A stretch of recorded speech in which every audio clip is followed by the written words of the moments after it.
Hey, what's going on, everybody? Here with undefeated welterweight contender, 22-0, 14 knockouts. RASHIDI Ellis, one of the fastest guys in boxing. First and foremost, I know you just arrived in Cali. How are you so far?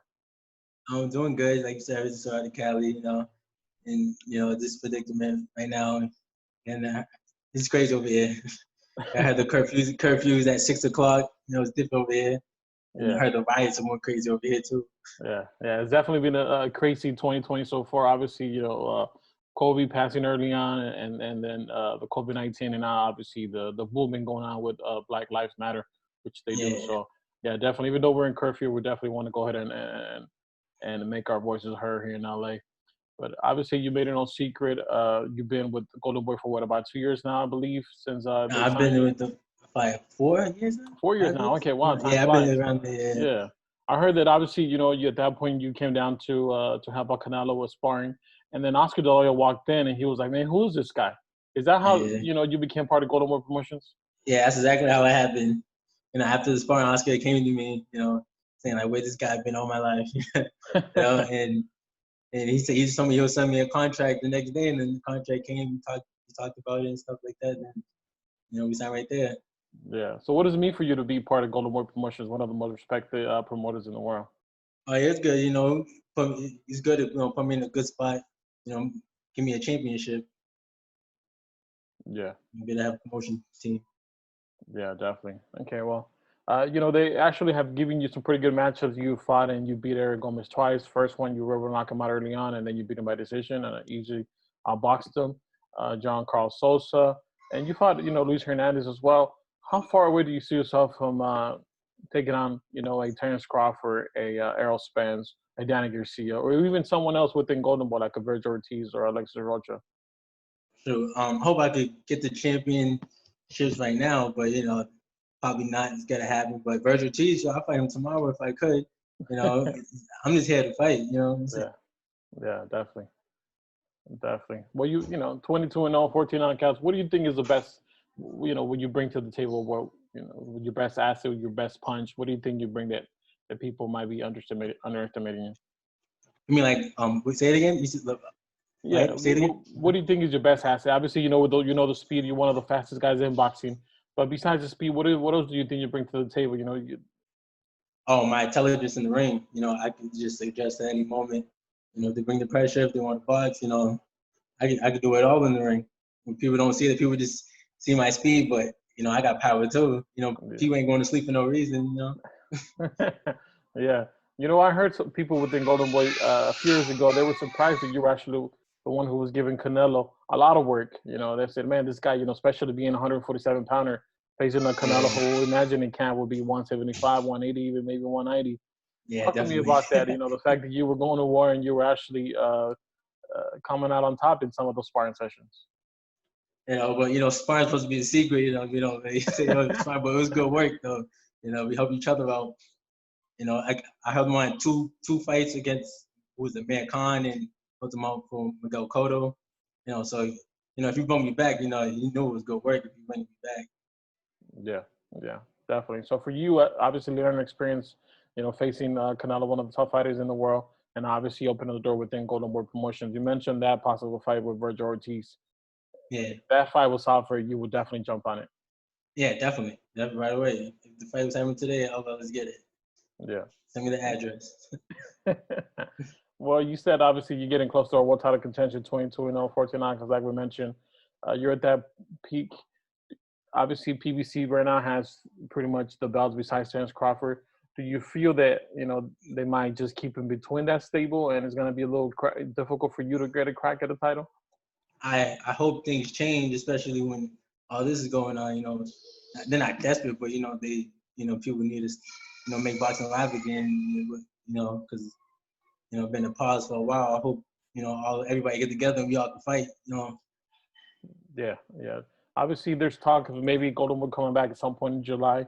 Have you gotten any word from either Eric Gomez or Robert Diaz of when you could I return and be back heard to about action? something about July 5th, July 4th, something like that.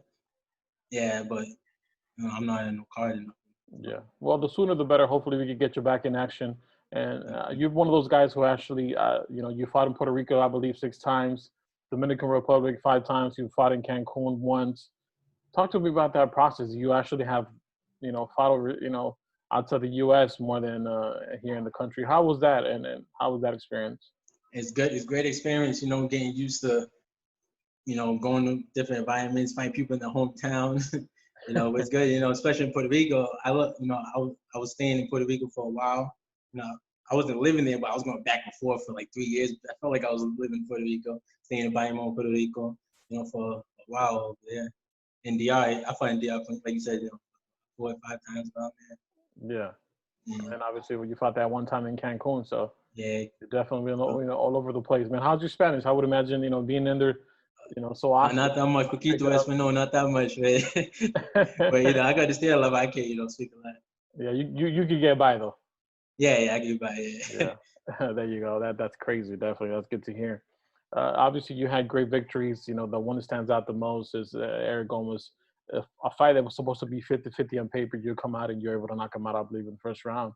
Do you believe that's been the most impressive victory of your young career? Yeah, it's definitely was, especially knocking him out first round like that. And especially the second time, everybody said that was luck. And I kept telling everybody, I'm just a way better fighter. I'm better at all aspects. I'm better. And the second fight, I outboxed him, beat him in the inside, beat him out all things. And showing I was just a way better fighter. Yeah, no doubt. I mean, it was the first one, like you mentioned, early knockout. Second time, you were able to dominate all 10 rounds and come out victorious. Obviously, being from Lynn, Massachusetts, when you get that opportunity to fight for a world title, what would it mean for you to become a world champion under the Golden Boy promotion banner? Oh, it means a lot. I worked my whole life for that. I feel like, dream come true. And that's something that we're working forward to. Something we're going to definitely get. Yeah. Have you and your brother, shared thoughts that one of the goals is for you to be a world titles at the same time? As he fights at the super middleweight division, but is that a goal for you too? Oh, for him too? Yeah, for you guys to be a world for you guys to be a world definitely. At the same time. Yeah, definitely. Make history. 2 brothers, by people from both me and not me and him, but my parents from Barbados, 2 Asian champions. That's dope. Did you remember the first time you walked into a boxing gym? Was it your older brother who actually brought you into the gym, or how did that come about? Yeah, my older brother brought me to the gym. He started first, like 2 years before me. He was just telling me about boxing stuff. But used to street box in the basement, in the streets, used to box everywhere. And then, I just wanted to get better, and I went to the boxing gym with him, and I loved it ever since. And my sister went along too.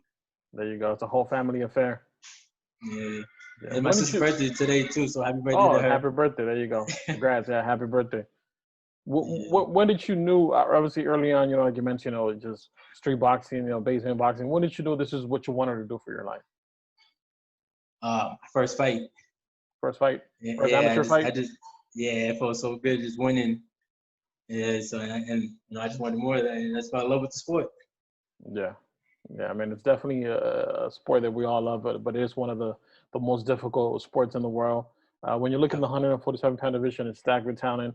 Obviously, you see yourself at the top, but who do you think it's if you had to rate them in order, who do you think is at the top besides you? Rashidi Ellis, Speedy. I don't even know. Like you said, there's a lot of talent. It's a matter of like how you look at it. Speed power. I don't know. There's a lot of talent, like you said. Yeah. Well, hopefully hopefully we're able to get everyone to match up and we can see those matches between PBC against Golden Boy and obviously you against an Errol Spence or Danny Garcia, and same thing with Vergil Ortiz and Alexis Rocha. And definitely we could actually see some great fights and see who's the real top guy. 47. Everybody's not fighting each other, so you really can't call yourself the top. Definitely. Well, you mentioned those 2 camps with Canelo for the Cotto fight and also the Amir Khan.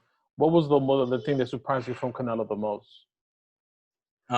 He's faster than you see on TV. He got some speed on him too. I didn't know he was that fast when I first went in the ring with him. Yeah. And how would you rate his power? Obviously, for that fight against Khan, he was losing the fight, and actually he was able to end it with that right overhand, and then Cotto. That was a good shot. He got he got great power. It's not fake. You see on TV. He's very strong. He's solid too. When you hit him, he's just there. He don't move. And with a good shot, he's right there. Yeah. Do you remember that first first powerful shot you took from him, and you were like, man, okay, damn, okay, he Yeah, could crack. I did. Yeah, he cracked me. I just made sure I didn't get hit again. Just kept sticking move. There you go. Obviously, well, Canelo, it's one of those, he has that Mexican style, but he's actually evolved since he fought, even before he fought Mayweather. We've seen that boxing ability. He was able to use the footwork and use the whole ring. What do you think is the best boxing style? Obviously, you mentioned, you're from Barbados. You have the Cuban style. You have the Mexican. Now you have Ukraine with Lomachenko music, and then the American style. What do you think is the best one for a fighter now? It's, I think a boxer, you stick and move. That's the name of the game. Hit and don't get hit. If you hit the person all day and it hits you, you obviously win, and you leave with your brain cells. There you go. Definitely. You want to come out and make sure you're healthy and you have a long life after boxing. So yeah, that's definitely another question that's going on right now within boxing community. It's between Floyd Mayweather, Manny Pacquiao, a Division I champion, Floyd Mayweather 50-0. The money team in a sense. Who do you think have the best career between the two? Best career? Pacquiao was legendary though, but Mayweather, he never lost. Didn't take that much damage. Never got knocked out. Never got knocked down, I believe. So, but the Mayweather. Yeah, no question. And he got, got a lot more money too. Yeah, definitely. When you stack it up, there's levels to it. He's definitely a whole. There's nothing wrong with that. Not at all. Not at all. I also wanted to get your thoughts right now. Obviously, it's a lot of, I don't know if it's a quarantine, but there's a lot of young fighters who are actually calling out more established stars. You have Ryan Garcia, you have Devin Haney, you have Teofimo Lopez. All these guys who are actually calling out more established stars. Do you think that's good for boxing, or that's just the way it is with the new generation, kind of like yourself? No, that's great for boxing. Everybody want to prove themselves that they're the best. So why not, give a young dude the opportunity? I'm looking for the same thing. I want to, I want to fight the good people. I want to fight the good names to prove myself that I'm the best, because I believe I'm the best. So I want to prove it to the world. Prove me wrong if you don't think so. Yeah, definitely.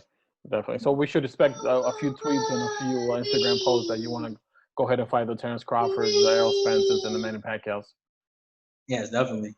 Yeah, definitely. All right, man. Well, final thoughts. Thank you so much for taking the time.